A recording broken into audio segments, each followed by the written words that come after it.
الله أكبر الله أكبر.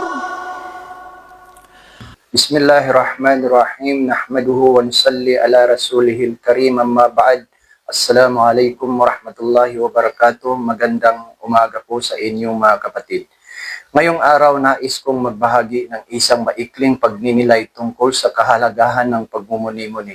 Sa mabilis na takbo ng buhay, madalas tayong malunod sa gawaing problema at ingay ng mundo. Pero sa Islam, ang pagninilay ay isang anyo ng pagsamba.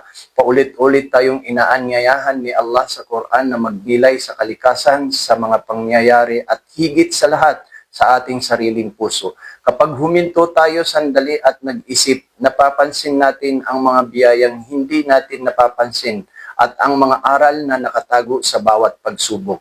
Mga kapatid, subukan natin araw-araw na tanungin ang ating sarili. Kumusta ang relasyon ko sa Panginoon? Naging mabuti ba ako sa kapwa? Ano ang maaari kong baguhin para sa ikalulugod ng Panginoon?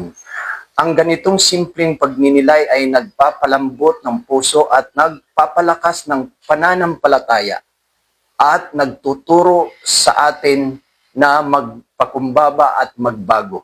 Sabi ng Propeta Muhammad sallallahu alaihi wasallam, ang tunay na matalino ay ang taong sinusuri ang sarili at naghahanda para sa araw ng paghukom.